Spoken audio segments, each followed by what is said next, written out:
Mistake number 5. High achievers often fail to develop high-performance teams, mainly because they lack an understanding of what a high-performing team is and how to develop one.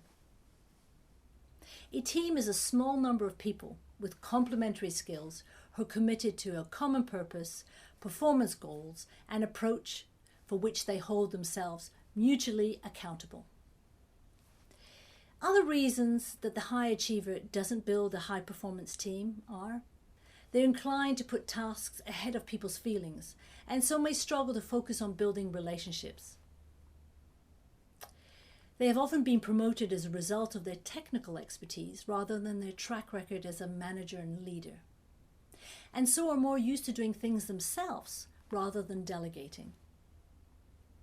They may have little experience of being part of a high-performing team and of the different roles they have to play, both as a team leader and as a contributor to the team.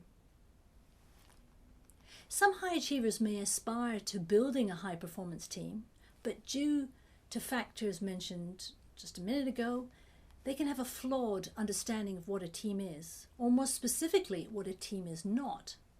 They may not know how to derive value of the whole, where the whole is greater than the sum of the parts.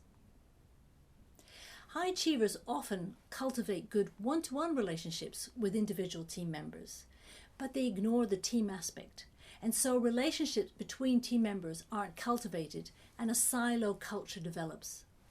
The team ends up a collection of individuals who happen to report to the same line manager, who may work together from time to time, but they don't benefit from tapping into each other's strengths, expertise, or look to seek each other's advice. High achievers are competitive and they may be reluctant to encourage team spirit for fear of losing control and power. The trap that high achievers can fall into when it comes to developing teams is that they have a blind spot for strengths and attributes that do not mirror their own. They may recruit and promote people like themselves and overlook those who offer a different skill set or working style, thus cultivating a limited set of skills in their teams.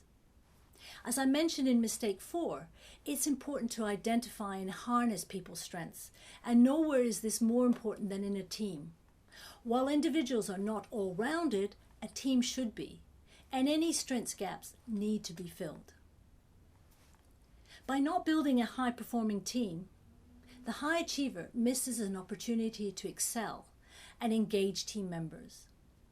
Research by Gallup found that teams with line managers who take a strengths approach are 86% more effective than teams that don't. So what's the solution? Well, firstly, the high achiever has to be made aware of the lost potential of being a group rather than a team, and that one of their key tasks as a leader is to build a high-performing team. Only then will they be motivated to make an effort. They need to understand their role both as a team leader and as a contributor to the team, to get clear on their vision and how to communicate this to the team, how to assess strengths and weaknesses of their team. And team members also need to understand the dimensions of a high-performing team and how they score against best practice.